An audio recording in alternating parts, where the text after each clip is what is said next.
اعوذ باللہ من الشیطان الرجیم بسم اللہ الرحمن الرحیم وبہ نستعین انہ خیر ناصر و معین اللہم صلی علی محمد و آل محمد وعجل فرجہم۔ وہ کون سے اعمال ہیں جو فشار قبر کا باعث بنتے ہیں؟ یعنی انسانوں کے ہمارے کون سے اعمال ہیں کہ جو ہمارے عذاب قبر میں اضافے کا باعث بنتے ہیں۔ احادیث میں کچھ ایسے اعمال کا ذکر ہوا ہے کہ جن سے عذاب قبر بڑھتا ہے، اور کچھ ایسے اعمال کا ذکر ہوا ہے کہ جن سے عذاب قبر میں کمی آتی ہے۔ تو آج کے اس ہم مختصر سے ویڈیو میں ان اعمال کا تذکرہ کریں گے۔ وہ اعمال کہ جن سے عذاب قبر بڑھتا ہے، سب سے پہلا عمل جو بہت سے روایات میں جن کا تذکرہ کیا گیا ہے وہ ہے بد اخلاقی۔ بد اخلاقی ایک ایسا عمل ہے، برا اخلاق رکھنا، اپنے گھر میں بچوں کے ساتھ، گھر والوں کے ساتھ برا اخلاق سے پیش آنا، یہ ایسا عمل ہے کہ جو انسان کو فشار قبر کی زیادتی کا باعث بنتا ہے۔ چاہے آپ کے اعمال کتنے ہی اچھے کیوں نہ ہوں، آپ کتنی عبادات کر لیں، نماز پڑھ لیں، روزے رکھ لیں، لیکن اگر آپ کا اخلاق اپنے گھر والوں کے ساتھ اچھا نہیں ہے تو آپ کو فشار قبر ضرور ہوگا۔ سب نے سعد بن معاذ کا وہ واقعہ سنا ہے، صحابی رسول تھا، رسول نے اپنے ہاتھوں سے اسے دفن کیا، ننگے پاؤں سر و پا برہنہ اس کی تدفین میں شریک ہوئے، لیکن جب تدفین سے ہٹے تو پیغمبر اسلام نے ارشاد فرمایا کہ اس کو عذاب قبر ہو رہا ہے۔ تو اگر بد اخلاقی کو ہم پر سے بچ جائیں، بد اخلاقی اپنے گھر والوں سے نہیں کریں، اچھے اخلاق سے پیش آئیں، اور اچھا اخلاق غصہ نہ کرنا ایک ایسی پل ہے جو انسان کو قبر سے سیدھا جنت کی طرف لے کر جا سکتی ہے۔ دوسرا عمل نماز کو حقیر جاننا۔ نماز کو ہم پڑھتے ہیں، یہ نہیں کہ نماز نہیں پڑھنا، بہت سارے مومنین نماز کو پڑھتے ہیں لیکن نماز کو حقیر سمجھتے ہیں، اہمیت نہیں دینی، وقت پر نہیں پڑھنی، آخر وقت پڑھنی ہے۔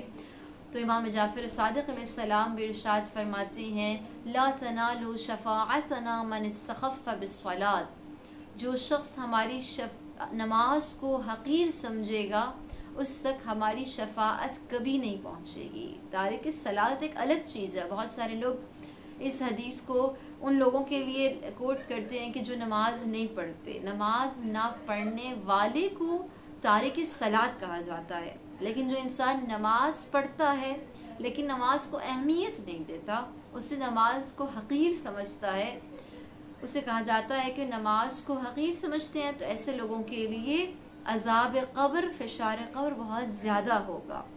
تیسرا ہے تہمت لگانا۔ کسی مومن پر تہمت لگانے سے عذاب قبر بڑھتا ہے۔ چوتھی چیز جو ہمارے معاشرے میں، معذرت کے ساتھ میں یہ بات عرض کر رہی ہوں، لیکن جس چیز کا خیال نہیں رکھا جاتا بعض اوقات، خاص طور پہ مرد حضرات کہ پاکیزگی کا جب خیال نہیں رکھا جاتا، استنجا جب نہیں کیا جاتا، نجاست کا خیال نہیں رکھا جاتا، تو ایسے لوگوں کے لیے بھی عذاب قبر زیادہ ہوگا۔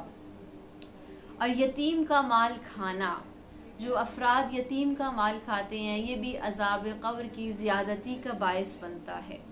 کسی محتاج مومن کی مدد کر سکتے ہیں اور نہیں کرتے، اگر اس قابل ہیں کہ کر سکتے ہیں اور نہیں کرتے، تو یہ بھی عذاب قبر کو بڑھاتا ہے۔ اس کے علاوہ نعمت خداوندی کو ضائع کرنا۔ امیر المؤمنین علیہ السلام ارشاد فرماتے ہیں کہ اللہ کی نعمتوں کو ضائع نہیں کرو، اگرچہ وہ ایک دانہ کھجور ہی کیوں نہ ہو، اگرچہ وہ ایک دانہ انگور کے برابر کیوں نہ ہو، اللہ کی نعمتوں کو ضائع نہیں کرو۔ اور ہم کتنی آسانی سے اپنی زندگیوں میں کھاتے بھی ہیں، پیتے بھی ہیں، خدا کی نعمتوں سے استفادہ کرتے ہیں، لیکن اس کے باوجود ڈیلی بیسس پہ کتنا کچھ ہمارے گھر سے اسراف ہوتا ہے، ضائع ہوتا ہے۔ تو یہ اللہ تعالیٰ نہ صرف نعمت کو ہم سلب کر لے گا، بلکہ نعمت کے سلب کرنے کے ساتھ ساتھ خداوند متعال قبر کے عذاب میں ہمیں گرفتار کرے گا۔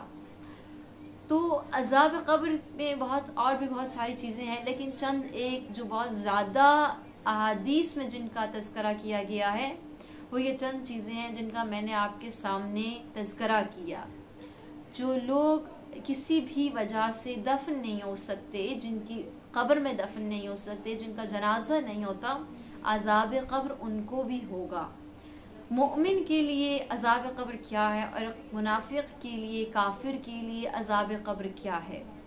ایک مومن کو جب پروردگار عالم عذاب قبر میں گرفتار کرتا ہے تو وہ اس کے لیے تطہیر کا باعث ہے۔ یعنی جب مومن کو عذاب قبر ہوتا ہے یا موت کی سختی آتی ہے، سکرات موت لگتے ہیں، تو اس کے لیے اس کی گناہوں سے پاکیزگی کا باعث ہے۔ جب اس نے قبر میں یا موت کے وقت یا برزخ میں سختی کاٹ لی، عذاب کاٹ لیا، تو پروردگار عالم قیامت کے دن اس کے عذاب میں تخفیف کرے گا، جہنم میں اس کے عذاب میں تخفیف کرے گا۔ لیکن کافر کے لیے، منافق کے لیے عذاب قبر اس کے عذاب کا حصہ ہے۔ وہ اعمال جو عذاب قبر سے بچاتے ہیں ہمیں، یا کم سے کم عذاب قبر کو کم کرنے کا باعث بنتے ہیں، ان کو توجہ سے سنیے گا اور کوشش کیجئے گا کہ اپنی زندگی میں ان پر عمل کر سکیں۔ کون سے اعمال ہیں جو انسان کو عذاب قبر سے محفوظ کرتے ہیں؟ سب سے پہلے نماز وحشت قبر پڑھنا۔ جب کوئی مومن دنیا سے چلا جاتا ہے، اس کے لیے نماز وحشت قبر پڑھنا پہلا عمل ہے جو اس کو عذاب قبر سے نجات دیتا ہے یا عذاب قبر کے تخفیف کا باعث بنتا ہے۔ نماز وحشت کے ساتھ ساتھ ایک اور بات کا خیال رکھیے گا کہ جب مومنین دنیا سے چلے جاتے ہیں، شاید بہت سارے لوگوں کو اس بات کا علم نہ ہو کہ نماز کے ساتھ ساتھ صدقہ دینے کی بھی اتنی ہی تاکید کی گئی ہے۔ یہاں تک کہ بعض روایات میں نے پڑھا ہے پہلے صدقہ دینے کو اہمیت دی گئی ہے کہ جو لوگ صدقہ نہیں دے سکتے وہ نماز وحشت قبر پڑھیں، اور اس کا طریقہ روایات میں تفصیل سے بتایا گیا ہے۔ 2 رکعت نماز، پہلی رکعت میں الحمد کے بعد آیت الکرسی اور دوسری رکعت میں الحمد کے بعد 10 مرتبہ سورہ انا انزلنا کی تلاوت کی جاتی ہے، اور نماز کے بعد مغفرت کی میت کے لیے دعا کی جاتی ہے۔ صدقہ دینا بھی عذاب قبر میں تخفیف کا باعث بنتا ہے، کمی کا باعث بنتا ہے۔ اس کے علاوہ سورہ یاسین پڑھنا مردے کے لیے تخفیف عذاب قبر کا باعث بنتا ہے۔ امام صادق علیہ السلام ارشاد فرماتے ہیں کہ ہر چیز کا ایک قلب ہے، ایک دل ہے، اور قرآن کا دل سورہ یاسین ہے۔ اسی طرح رسول اللہ ارشاد فرماتے ہیں حبی و حب اہل بیتی، اہل بیت کی اور رسول کی محبت بھی عذاب قبر میں کمی کا باعث بنتی ہے اور انسان کو عذاب قبر میں محفوظ فرماتی ہے۔ پیغمبر اسلام نے ارشاد فرمایا کہ میری اور میرے اہل بیت کی محبت 5 جگہ پر فائدہ پہنچائے گی: موت کے وقت، قبر کے وقت، حشر کے وقت، میزان کے وقت کہ جب اعمال ناموں کو ہمارے ہاتھوں میں دیا جائے گا، اور صراط مستقیم کے وقت، پل صراط کے وقت مومن کو اہل بیت علیہ السلام کی محبت فائدہ پہنچائے گی۔ اس کے بعد درود پاک زیادہ سے زیادہ پڑھنا۔ کوشش کیا کریں فارغ وقت میں، اگر دن میں کتنا انسان فری ہوتا ہے، گھر کے کام کر رہا ہوتا ہے، جاب پہ ہوتا ہے، مختلف اوقات میں درود پاک زیادہ سے زیادہ پڑھیں۔ اس سے عذاب قبر میں کمی آتی ہے، فشار قبر میں کمی آتی ہے۔ اور ایک اور بات کہ جس کی احادیث میں بہت زیادہ تاکید کی گئی ہے، جو عذاب قبر سے محفوظ کرتی ہے انسان کو، وہ نماز شب ہے۔ امیر المومنین علیہ السلام ارشاد فرماتے ہیں کہ تہجد کی نماز انسان کو عذاب قبر سے بچاتی ہے۔ رکوع کامل کرنا۔ امام محمد باقر علیہ السلام ارشاد فرماتے ہیں کہ کامل رکوع انجام دینا، رکوع کو تسلی سے کامل ترین احسن طریقے سے انجام دینا عذاب قبر میں کمی کا باعث بنتا ہے۔ امام رضا علیہ السلام ارشاد فرماتے ہیں حج کا فریضہ بجا لانا، اور جو شخص 4 بار امام رضا فرماتے ہیں زندگی میں حج کو بجا لائے گا تو پروردگار عالم اس کے بھی عذاب میں کمی عطا کریں گے۔ امام حسین علیہ السلام کی زیارت کرنا۔ زندگی میں کوشش کریں کہ کم سے کم جتنا ہو سکے زیادہ سے زیادہ قبر ابا عبداللہ حسین علیہ السلام کی زیارت کریں. یہ عذاب قبر سے ہمیں امان دیتی ہے. تلاوت قرآن زیادہ سے زیادہ کیا کریں، یہ بھی عذاب قبر میں کمی کا باعث ہے. خاص طور پر جن صورتوں کا احادیث میں تذکرہ کیا گیا ہے، سورہ زخرف کا پڑھنا، سورہ نساء کا پڑھنا، سورہ قلم کا پنجگانہ نماز میں سے کسی ایک نماز میں تلاوت کرنا، سورہ ملک کا میت کے سرہانے پڑھنا، سورہ تکاثر کو سوتے وقت پڑھنا، یہ چند صورتیں ہیں کہ جن کا عذاب قبر کے لیے، فشار قبر کے لیے خاص طور پر احادیث میں ذکر ہوا ہے. اس کے بعد نماز اول ماہ رجب کے پہلے دن کی جو نماز، اس کے بارے میں بھی ہے کہ عذاب قبر سے انسان کو محفوظ کرتی ہے.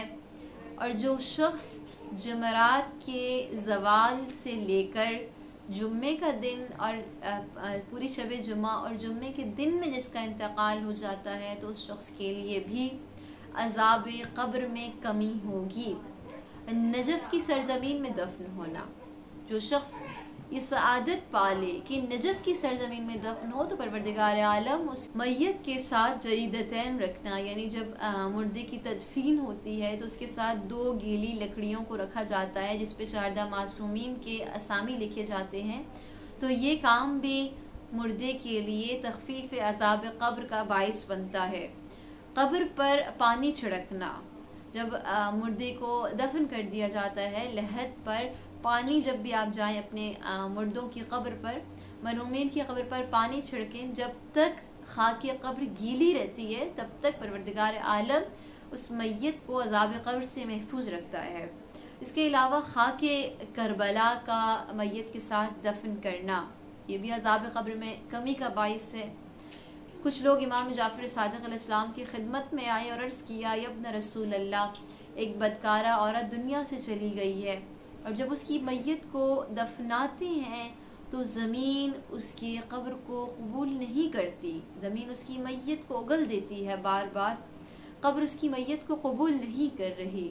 تو امام صادق علیہ السلام نے ارشاد فرمایا کہ جاؤ ہمارے جد امام حسین علیہ السلام کی مٹی، ان کی قبر کی خاک اس کے ساتھ تھوڑی سی دفن کر دو، تو زمین اس کی میت کو قبول کر لے گی. اور ایسا ہی ہوا. جب خاک شفا رکھی اس بدکارہ عورت کی میت کے ساتھ، تو بآسانی زمین نے اس کی میت کو قبول کر لیا. اور یہ عذاب قبر میں کمی کا باعث بنتا ہے یہ عمل. اسی طرح دعائے جشن کبیر کا پڑھنا میت پر، یا خاص طور پر کفن پر اس دعا کو لکھنا. جوشن کہا جاتا ہے زرہ کو، کبیر کہا جاتا ہے بہت بڑا زرہ. پیغمبر اسلام جنگوں میں اس دعا کو پڑھا کرتے تھے کہ ان کے لیے زرہ کا کام، ان کے لیے سپر کا کام یہ تھا. تو یہ دعا عذاب قبر میں کمی کا باعث بنتی ہے کفن پہ اگر دعائے جشن کبیر کو لکھا جائے. اور آخری چیز بیمار کی عیادت کرنا، کہ اگر کوئی بیمار مومن، آپ کا بھائی، آپ کے ریلیٹیوز یا مومن بھائی بیمار ہے، اس کی عیادت کو جانا عذاب قبر میں کمی کا باعث بنتا ہے. پروردگار عالم سے دعا ہے کہ خدا ہم سب کو آل محمد کی حقیقی معارف کو سمجھنے کی اور اس پر عمل کرنے کی توفیق عطا فرمائے، اور ہمیں عذاب قبر اور قیامت سے، عالم آخرت کی سختیوں سے امان میں رکھے. والسلام علیکم ورحمۃ اللہ وبرکاتہ.